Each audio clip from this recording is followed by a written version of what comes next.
Putra Menko Hukum HAM, Imigrasi dan Pemasyarakatan Yusril Ihza Mahendra mengungkap pemerintah berencana akan merevisi Undang-Undang Pemilu. Yusril bilang sistem pemilu saat ini membuat banyak orang berbakat di bidang politik sulit dikenal publik, sehingga posisi anggota DPR diisi oleh selebritas atau artis, dan jadi penyebab banyak kritik terhadap kualitas anggota DPR saat ini. Nah, hal-hal yang lain juga perubahan terhadap undang-undang pemilu, undang-undang kepartaian, itu memang sedang akan kita lakukan karena sudah ada putusan dari Mahkamah Konstitusi yang mengatakan bahwa sistem pemilu kita harus diubah, tidak ada lagi threshold dan lain-lain sebagainya.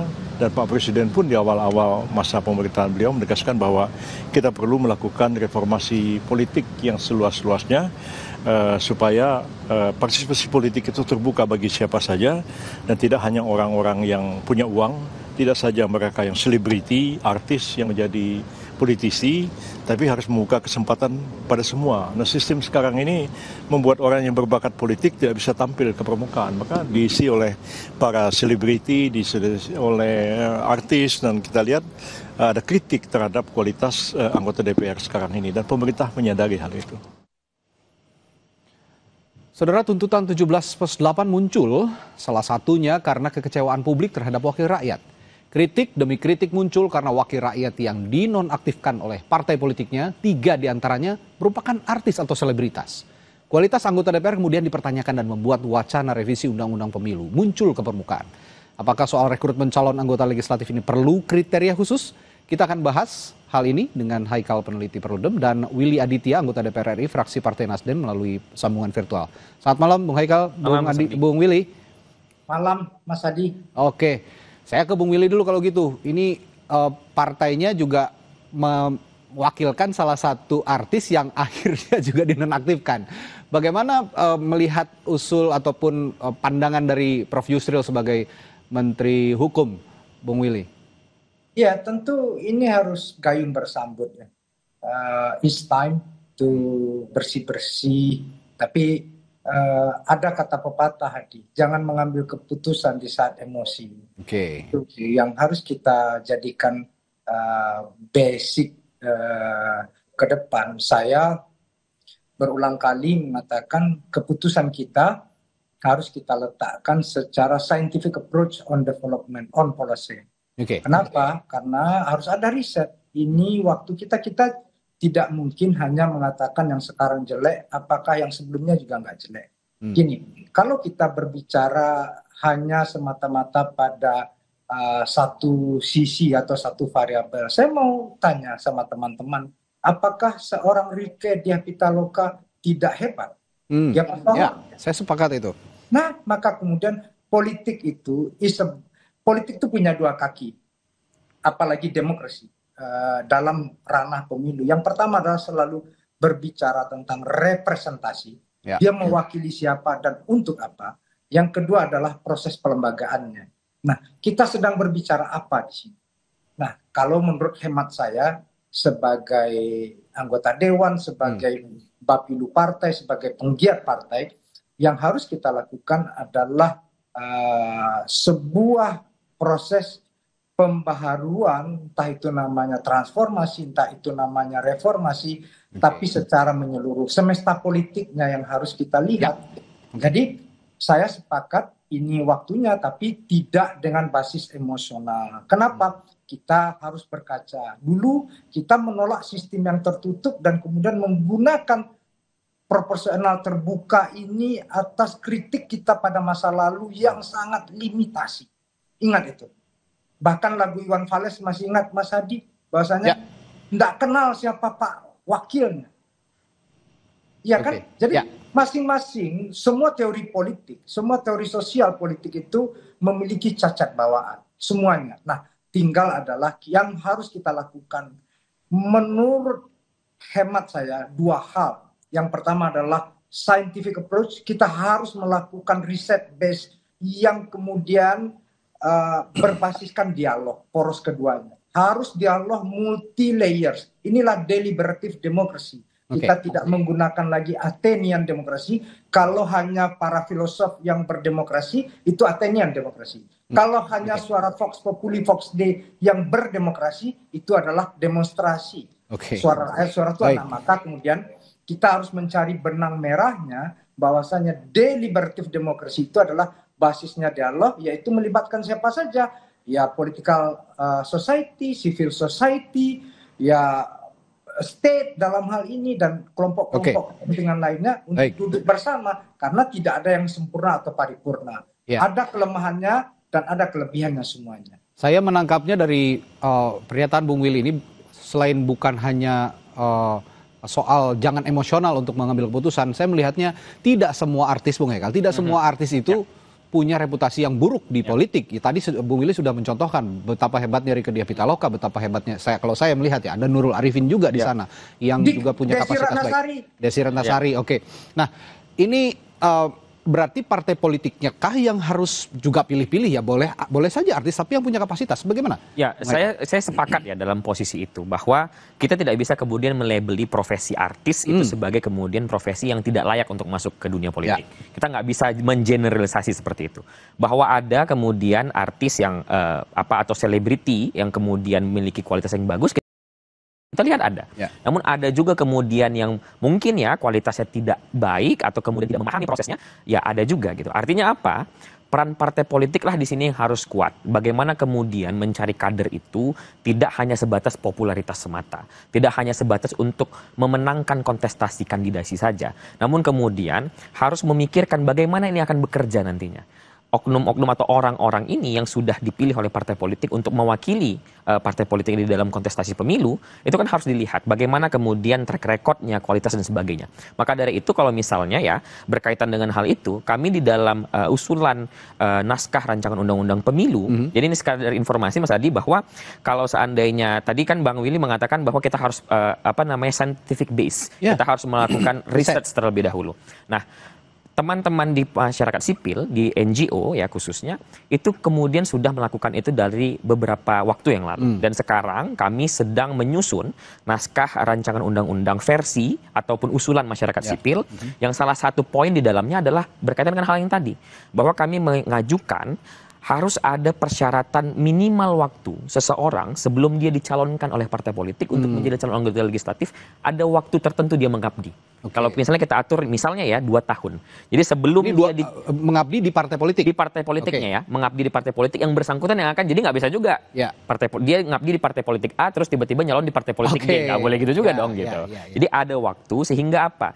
Proses kaderisasinya berjalan dengan baik, pendidikan politiknya dapat, meritokrasinya berjalan, lalu kemudian calon anggota ini nanti akan dapat memahami visi partainya, dapat dipahami, tujuan dia menjadi anggota legislatif dipahami dan sebagainya. Mengabdi dulu, ini usulan ya Bung Willy, mengabdi dulu di partai politik minimal 2 tahun tadi ya. Kalau usulan kami 2 tahun. 2 tahun usulannya, agar kaderisasi juga benar-benar muncul di partai politik. Mau itu artis, mau itu politisi, mau itu bisnismen. Kalau ada kaderisasi yang baik, ada pengabdian kepada partai politik, niscaya masuk ke DPR juga kualitasnya akan baik. Bagaimana respons Anda, Bung Willy? Ya beginilah, yang harus kita lihat secara objektif Mas Adi adalah semesta politiknya. Toh selama ini itu kan variabel yang sangat prominent dan bahkan determinan itu adalah popular vote, ya, popular basisnya. Jadi memang itu selera pasar, suka nggak suka, senang nggak senang. Saya ini kan ya boleh dibilang melakukan kaderisasi pada teman-teman aktivis mahasiswa ya. Tapi itu kan kemudian ketika dilempar ke pasar, ketika dide, nolongso saya jatuh ke dalam air mata saya. Nggak dipilih sama orang.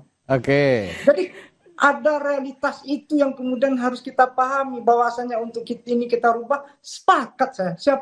Siapa sih kalau kita mau tanya hati kecilnya, siapa sih yang nggak menjerit dengan sistem ini? Semua orang menjerit. Itu yang dinamakan aspek pragmatisme itu tadi, Bung Willy?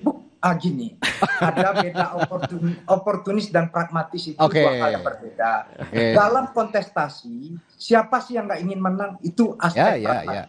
Bahkan Tuhan pun tidak mendikotomikan pragmatis dengan idealisme. Tuhan menciptakan tangan kiri dan tangan kanan. Itu jangan salah sesat pikir kita di sana. Jadi pragmatisme dalam kontestasi, tidak ada orang yang tidak pragmatis dalam kontestasi. Semua ingin menang.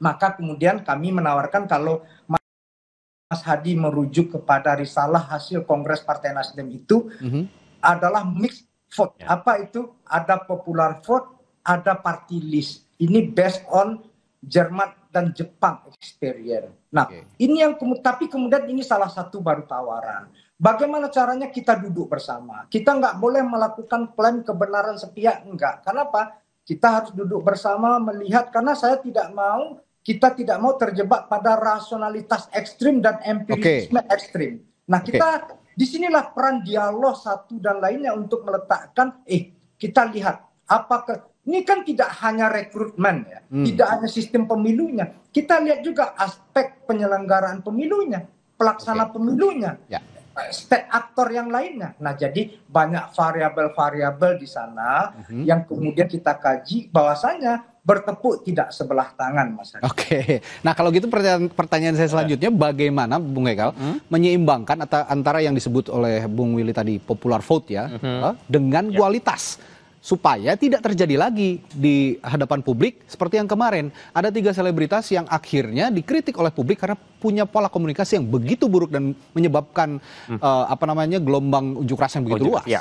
Kalau kami ya di Perludem bersama beberapa teman-teman CSOL lainnya, sebenarnya kan kajian terkait dengan perbaikan sistem atau perubahan sistem pemilu ini sudah berjalan lebih kurang 2-3 tahun belakang. Ya. Kami di Perludem itu sudah membuat simulasi, sudah melakukan simulasi, sudah melakukan modeling, termasuk surat-suaranya terkait dengan apa yang disampaikan oleh Bang Willy tadi. Jadi, nah inilah mudah-mudahan ini bisa menjadi gayung bersambut juga ya seperti yang dikatakan Bang Willy tadi. Artinya apa?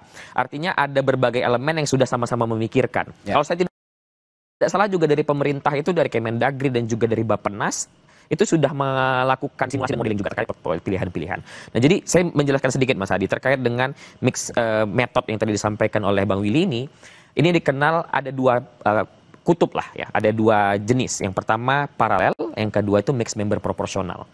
Nah, beratnya itu di satu sisi, yang satu berberat proporsionalitasnya, yang satu sisi dia berjalan bersamaan antara 2 sistem. Jadi sederhananya sistem ini satu, dia akan memilih wakilnya secara langsung dari partai ya, tentu saja dari partai, wakil secara langsung dengan sistem mayoritarian. Jadi satu dapil itu satu wakil.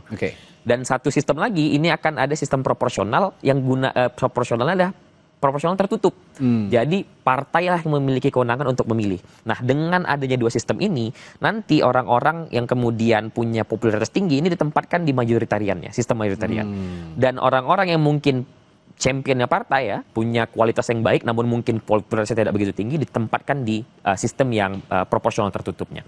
Nah, dengan sistem seperti ini ditambah lagi ya, tentu sistem saja juga tidak mungkin bisa menyelesaikan masalahnya, tetapi kita harus mengikutkan yang lainnya. Seperti tadi saya sampaikan, ada syarat yang harus dipenuhi, lalu kemudian termasuk juga demokratisasi partai, ada yang namanya pemilihan pendahuluan misalnya untuk calon anggota legislatifnya. Jadi ada partai itu melakukan pemilunya sendiri gitu loh, untuk menaruh nomor urut. Itulah yang dilakukan oleh negara-negara maju sebenarnya. Benar, seperti apa yang terjadi misalnya di Amerika Serikat gitu kan. Nah, jadi memang kita harus melihat ini ya, dan inilah kenapa kami sejak awal tahun 2025, sejak rancangan undang-undang pemilu dan undang-undang pilkada itu dimasukkan ke dalam daftar prolegnas prioritas 2025, kami sudah dorong segera dibahas. Karena apa? Karena kita butuh nih waktu untuk mensimulasikannya. Karena itu kan tadi Bang Willy sudah sampaikan, jangan sampai kita hanya berbasis kepada praktik saja atau berbasis kepada teori saja. Kita harus lihat lapangannya seperti apa. Nah, untuk itu makanya kemudian kita memerlukan membahas undang-undang ini sesegera mungkin, agar kita punya waktu untuk mensimulasikannya, melihat mana yang baik dan mana yang buruknya, dan kemudian memilih mana yang terbaik untuk digunakan ke depan. Ini ada juga pernyataan yang menarik dari Prof. Yusril sebagai Menteri Hukum, Bung Willy. Sebetulnya banyak non-selebritas yang punya bakat politik ya, yang di bawah under the radar lah, tidak ada di permukaan, tapi punya bakat. Nah, scouting partai politik sejauh itu, sejauh ini sudah mencapai ke orang-orang seperti itu atau belum, Bung Willy? Ya, gini, apa yang dikatakan Prof. Yusril benar, dalam kandidasi semuanya kan kita majukan, tapi jangan kita ujuk-ujuk amnesia, Mas Adi. Oke. 2009 itu ketika Pak Mahfud MD jadi ketua MK, dia menggugurkan sebuah tawaran kompromistis dari DPR waktu itu, yaitu 35% BPP. Waktu itu masih hitungannya BPP, bukan sanlak murni seperti sekarang. Itu dibatalkan. Jadi bahwasanya ada proses, ini kan bukan kali pertama ya untuk kemudian eksperimentasi sistem pemilu yang ya kalau boleh kita bilang quote unquote banal, brutal seperti ini ya. Kalau kita mau benar-benar open mind, jujur, objektif, ini kan berat, banal, brutal gitu. Saya secara kepartaian bikin 2 pasca pemilu itu, bikin riset tulisan yang saya publis di dalam saat kongres, yang kemudian bikin dokumentasi filmnya. Bagaimana brutalitas itu saya dokumentasikan semuanya. Bagaimana banalitas itu saya capture dan kemudian dilakukan sebagai sebuah temuan yang ilmiah. Karena apa? Karena kita tidak ingin terjerembab dalam brutalitas dan banalitas seperti ini. Inilah pembelajarannya. Nah, sekarang apa yang ditandaskan oleh Prof. Yusril, orang baik banyak. Tapi kalau orang baik, bukan hanya orang baik, ya, orang berintegritas banyak. Tapi poinnya itu adalah ketika semestanya adalah free fight dan market base, maka kemudian dia kembali ke sana. Maka kemudian ya ini tidak hanya cukup dengan afirmasi. Oke, Tapi kalau dibilang Haikal tadi, sistemnya akan seperti apa? Ya, tapi kalau memang bicaranya free fight, kalau kita punya sistem pemilu yang sudah dimodifikasi seperti yang dikatakan oleh Bung Haikal, mungkin free fight itu juga bisa diredusir dengan dimasukkannya atau berkompetisinya orang-orang berkualitas di dalam itu. Saya akan minta tanggapan kepada Bung Willy sebentar. Bung Willy, tahan dulu, nanti akan saya tanyakan sesaat lagi di Sapa Indonesia Malam. Tetaplah bersama kami.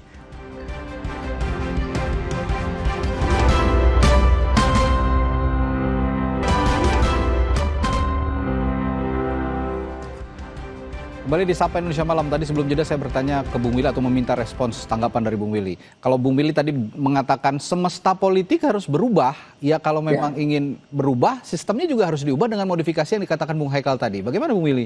Ya, jadi ini tidak seperti tunanetra memegang gajah, pegang belalai, ular, pegang kaki, batang kelapa, pegang kuping, seperti pelepah pisang. Nah, jadi tidak bisa melihat hanya satu variabel. Nah, saya ini momentum untuk kemudian kita periksa secara objektif semuanya, semestanya. Kenapa?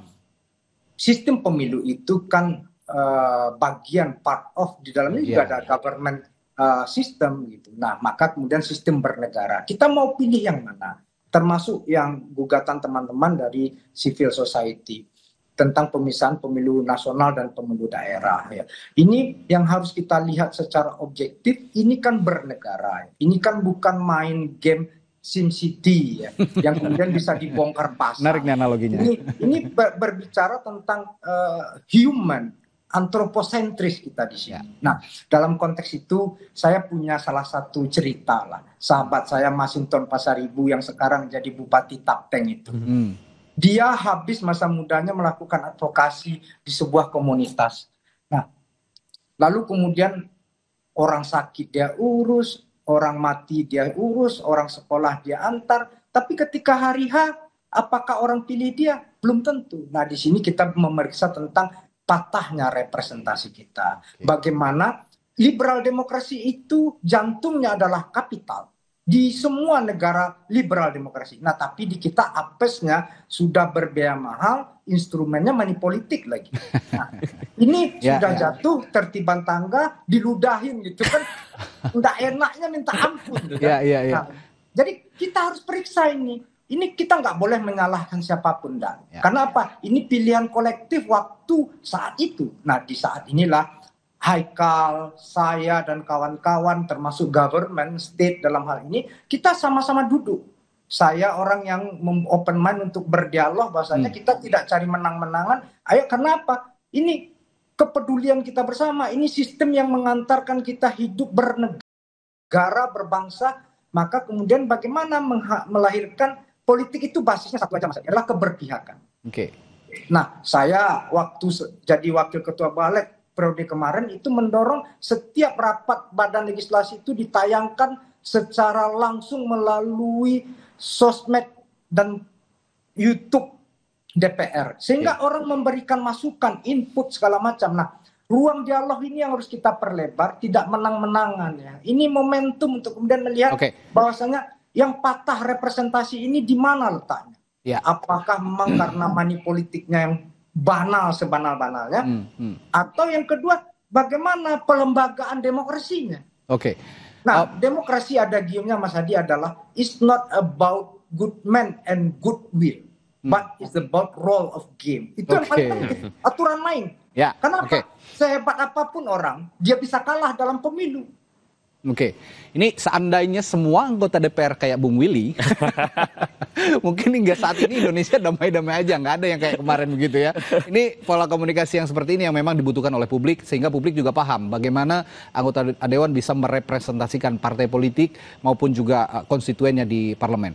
Tapi saya ingin tanya sedikit deh Bung Willy, ngomong-ngomong soal fenomena selebritas di parlemen, menurut Bung Willy, apakah ini sebenarnya memperkuat citra atau malah melemahkan sih Dewasa ini? Ya, itu depend on market base ya. Saya ini tidak mau menepu air dalam dulangan. Saya orang yang tangan mencincang bahu memikul ya. Jadi apa yang kita lakukan, kita belajar dari hal ini. Yang paling penting beberapa hal ini harus kita jadikan proses pembelajaran. Mas Hadi harus lihat, tanya Bung Haikal itu, bahwasannya beberapa dapil itu ada pesohor idol ya. Itu yang suka nggak suka, senang nggak senang, memang itu taste-nya. Jadi pesohor itu, harus diakui itu. Itu benar-benar apa ya? Ya kita aja kita nih ibarat lari pakai mobil Innova, dia sudah pakai Ferrari, gimana komentarnya itu ya, kayak gitu. Nah, jadi kita tidak boleh terjebak pada ekstremitas yang Haikal ingatkan tadi. Ini kita ingat Ronald Reagan ya, dia seorang pesohor ya, tapi dia menjadi presiden yang mengakhiri perang dingin. Dia kan luar biasa. Jadi kita tidak bisa kemudian menghakimi sebuah profesi, latar belakang orang itu. Kalau kata Albert Camus, nggak fair kita ketika mengadili orang dari latar belakangnya, nggak fair. Kalau gitu saya tetap melihat ini sebenarnya peran partai politik dalam membidik atau scouting ya kader-kader, termasuk para artis, para selebritas, siapapun itu. Nah, ibarat bermain bola, kalau scouting itu pelatih kan harus bisa melihat bibit-bibit pemain yang bisa direkrut gitu ya untuk bermain. Nah, ini kalau begitu, kalau melihat peran scouting tadi, apakah cukup sistem undang-undang pemilunya saja yang diubah atau bisa merambah harusnya di undang-undang partai politiknya juga yang harus diperbaiki? Itu yang saya sampaikan tadi Mas Adi, bahwa perlu ada demokratisasi di dalam internal partai. Salah satunya misalnya saya contohkan tadi adalah dengan menggunakan sistem preliminary election atau yang disebut dengan pemilu pendahuluan di dalam internal partai untuk mencari mana kader-kader terbaik, mana kader-kader yang kemudian memiliki kualitas, yang kemudian juga dalam satu sisi untuk melihat apakah dia disenangi oleh publik atau tidak. Dan pertanyaan Mas Adi tadi benar bahwa aspeknya tidak hanya sebatas undang-undang RUU Pemilu saja, tapi juga kepada undang-undang partai politik. Karena ada banyak hal yang kemudian harus kita perbaiki di dalam internal partai politik untuk kemudian bisa menjadi lebih demokratis dan segala macamnya. Jadi memang banyak aspek lah yang harus kita bicarakan di dalam hal ini. Termasuk juga misalnya berkaitan dengan bagaimana kita mengubah pola pikir pemilih kita untuk kemudian tidak hanya sebatas pragmatisme dalam memilih itu hanya sebatas ini aja.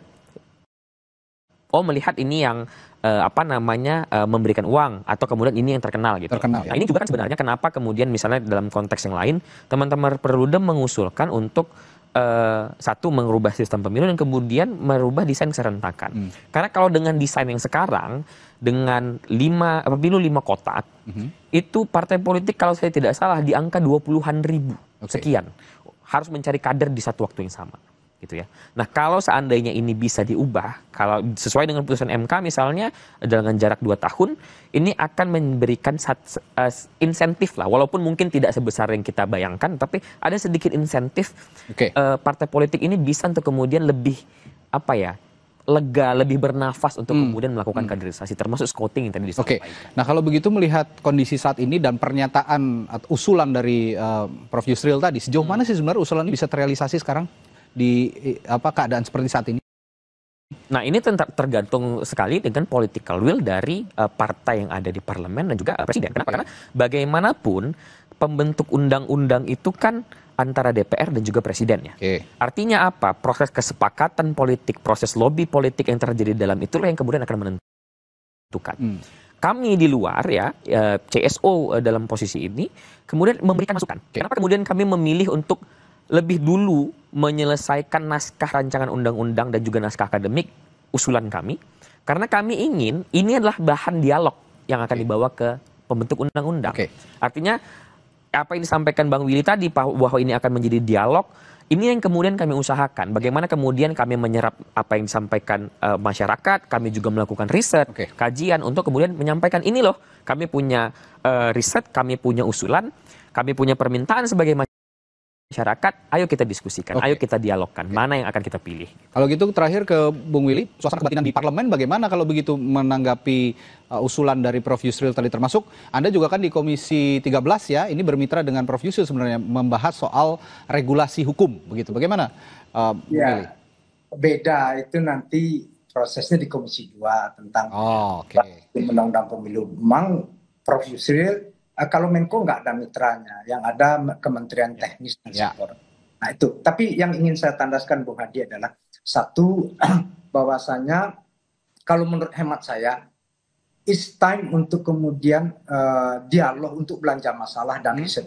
Saya pernah mengusulkan kedua institusi mahasiswa, yang pertama ILMISPI, organisasi Himpunan Mahasiswa Fisik Indonesia, yang kedua ISMAHI, untuk kemudian apa? Setahun ini isi dari skripsi mereka itu tentang sistem politik kita.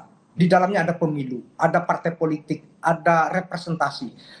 Dan yang kedua, melibatkan banyak hal. Tidak hanya CSO dari Perludem dan kawan-kawan, tapi juga kampus. Jadi kita benar-benar ini bukan bukan bongkar pasang. Jadi kalau kita, ini kan hajat hidup kita bersama. Jadi saran kami untuk kemudian ini tidak hanya menang-menangan, apalagi Pak Prabowo punya political will yang kuat, pemerintah dan DPR juga ini itu pemilu masih 2029, masih jauh. Jadi justru karena masih jauh nih harus dari sekarang Bung Willy. Saran saya belanja masalah riset, guys.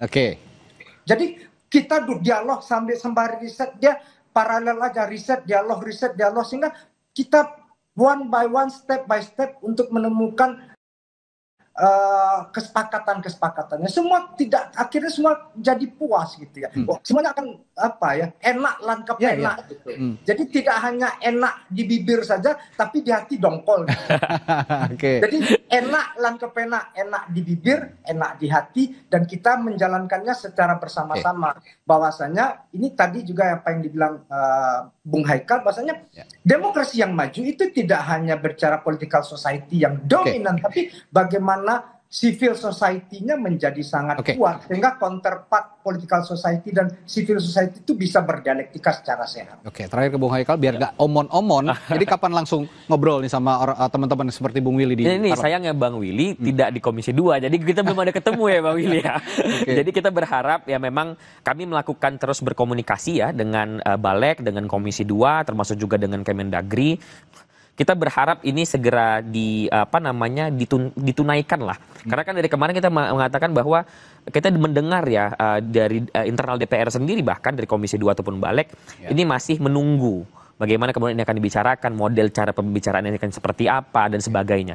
Nah ini yang kita harapkan segeralah dimulai. Kita sudah di bulan ke-9 di tahun 2025. Prolegnas prioritas itu sudah disusun di awal tahun. Artinya ada sekian bulan kita itu belum memulai sama sekali untuk membahas ini secara secara formil di dalam proses pembentukan undang-undang. Meskipun ada dialog di luar, tapi kan belum secara formil. Maka dari itu penting rasanya untuk secepat mungkin kemudian ini dibahas dan juga diproses di dalam proses pembentukan undang-undang. Dan kami dari masyarakat sipil kami selalu siap untuk berdialog, dan kami sudah menyiapkan yang menjadi kebutuhan untuk dialog itu.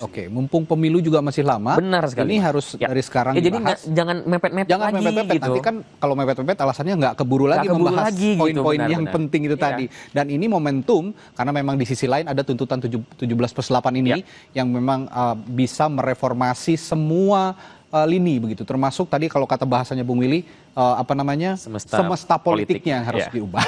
Baik, terima kasih Bung Willy Aditya telah bergabung berdiskusi bersama kami di Sapa Indonesia Malam, dan juga Bung Haikal di studio. Sampai jumpa lagi, sehat selalu. Saudara, Sapa Indonesia Malam masih akan kembali dengan informasi lainnya dari mancanegara. Saudara, Israel membombardir sejumlah gedung hunian, memaksa warga Gaza mengungsi dari tanah mereka sendiri. Sesaat lagi, Sapa Indonesia Malam.